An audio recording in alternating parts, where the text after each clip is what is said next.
സായാഹ്ന ഭക്ഷണ പദ്ധതിക്ക് തുടക്കമായി. തേവലക്കര ഗവൺമെന്റ് SMV-LP സ്കൂളിലാണ് സായാഹ്ന ഭക്ഷണ പദ്ധതി ആരംഭിച്ചത്.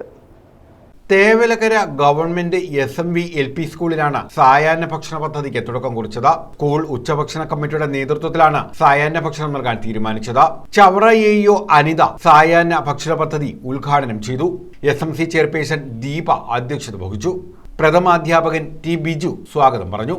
വിദ്യാർത്ഥികൾക്ക് പോഷകസമൃദ്ധമായ ഭക്ഷണം ലഭ്യമാക്കുക എന്ന ലക്ഷ്യത്തിന്റെ ഭാഗമായാണ് സായാഹ്ന ഭക്ഷണ പരിപാടി ആരംഭിച്ചത്.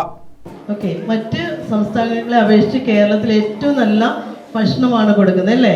നമുക്ക് നല്ല കറികളും നല്ല ചോറിനകത്ത് നിങ്ങൾ കണ്ടിട്ടില്ലേ ഒരു ചെറിയ വെള്ള അരി പോലെയൊക്കെ കിടക്കുന്നേ കണ്ടില്ലേ? അതൊക്കെയെന്ന് പറഞ്ഞാൽ നിങ്ങൾക്ക് ബ്ലഡ് ഉണ്ടാകാനും ഒക്കെയുള്ള മിനറൽസ് പ്രോട്ടീനും ഒക്കെ അടങ്ങിയിട്ടുള്ള കാര്യമാണ്. അത് കഴിക്കുമ്പോൾ നിങ്ങൾക്ക് എന്തുണ്ടാവും? നല്ല എനർജറ്റിക് ആയിരിക്കും, നിങ്ങൾ എപ്പോഴും ക്ഷീണം ഉണ്ടാവത്തില്ല അല്ലേ? അങ്ങനെയൊക്കെയാണ്. അപ്പം അതിനോടൊപ്പം നമ്മളിപ്പോൾ എന്ത് ചെയ്യാണ്, എല്ലാ സ്കൂളുകളിലും വൈകുന്നേരങ്ങളിൽ സായാഹ്ന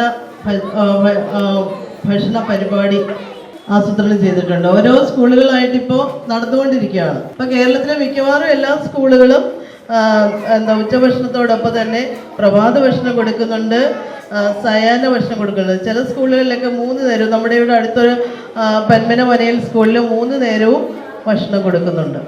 ഇതോടൊപ്പം അലിഫ് അറബിക് ടാലന്റ് ടെസ്റ്റിൽ വിജയിച്ച വിദ്യാർത്ഥികൾക്ക് സമ്മാനവും സർട്ടിഫിക്കറ്റുകളും AEO വിതരണം ചെയ്തു. News bureau, Chavara.